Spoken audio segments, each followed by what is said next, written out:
Jai Hind to one and all.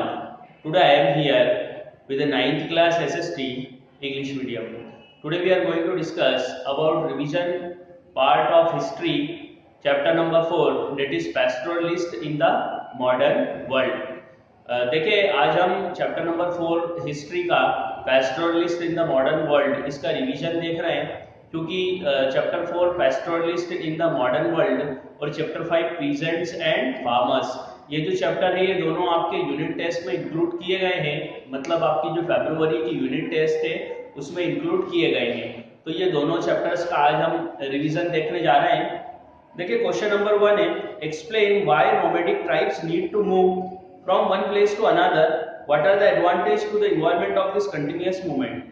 देखिए जो nomadic tribes होती है वो वन प्लेस से दूसरी प्लेस पर, मतलब एक प्लेस से दूसरी प्लेस पर क्यों मूव करती रहती है। तो क्वेश्चन का पहला पार्ट ये है कि जो नोमैडिक ट्राइब्स है वो एक जगह से दूसरी जगह क्यों घूमती रहती है। देखिए हमने बहुत सी नोमैडिक ट्राइब्स देखी है, बंजारे देखे हैं या रेकर प्रजाति के लोग देखे हैं, लेसन में आए हैं, जो एक जगह से दूसरी जगह मूव करते रहते हैं। देखिए इनका मूव करने का पहला कारण है कि ये पास्चर की तलाश में मूव करते रहते हैं। मतलब कि जो इनके मवेशी हैं, जो ये कैटल हर्डर्स हैं, तो इनके जो कैटल्स हैं, मवेशी हैं, उनको पास्चर्स मिल सके, मीन्स उनको फॉडर मिल सके, पास्चर मिल सके, इसलिए ये वन प्लेस से अनदर प्लेस में मूव करते हैं। सेकेंडली एक कारण ये है, ऐसी ट्राइब्स जो माउंटेन में मूव करती है, मतलब कि जो माउंटेनियस एरिया के अंदर रहती है, तो वो सीजन के अकॉर्डिंगली मूव करती है। मतलब कि जब ठंड के मौसम में हाई एल्टीट्यूड्स के ऊपर बर्फ जम जाती है तो ये प्रजाति क्या करती है कि लोअर एल्टीट्यूड्स पे आ जाती है, मतलब शिवालिक रेंजेस में आ जाती है। ओके, और वहां पर अपने जो मवेशी है, जो अपने कैटल्स है, उनको चराती है। फिर उसके बाद में जब समर सीजन आता है और समर सीजन में जब बर्फ वगैरह पिघल जाती है हाई एल्टीट्यूड्स पे, तो बर्फ के पिघलने के बाद में वहां पर जो एक ग्रासलैंड है वो पूरी तरीके से ग्रासलैंड का मैदान हो जाता है। तो ये जो कैटल हर्डर्स होते हैं और ये जो नोमैडिक ट्राइब्स होती है, ये समर सीजन के अंदर हाई एल्टीट्यूड्स में मूव करती है।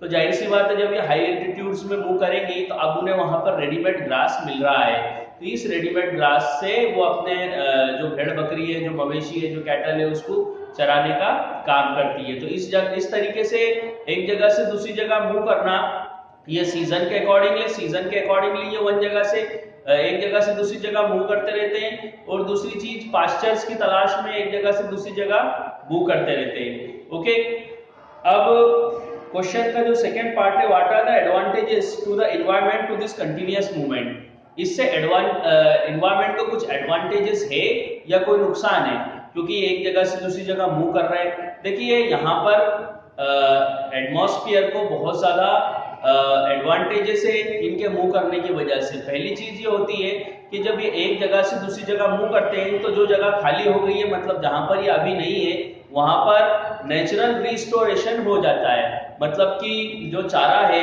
या जो फोडर है या जो भी चारागाह है, वहां पर नेचुरल रिस्टोरेशन हो जाता है। मतलब नेचुरली वो रिस्टोर हो जाती है, नेचुरली फिर से वहां पर जो घास फूस है या जो पेड़ पौधे हैं वो फिर से उग जाते हैं। तो इस तरीके से यहाँ पर नेचर को बहुत ज्यादा फायदा है, नेचर को बहुत ज्यादा बेनिफिट है, इसमें नेचर का रिस्टोरेशन हो जाता है।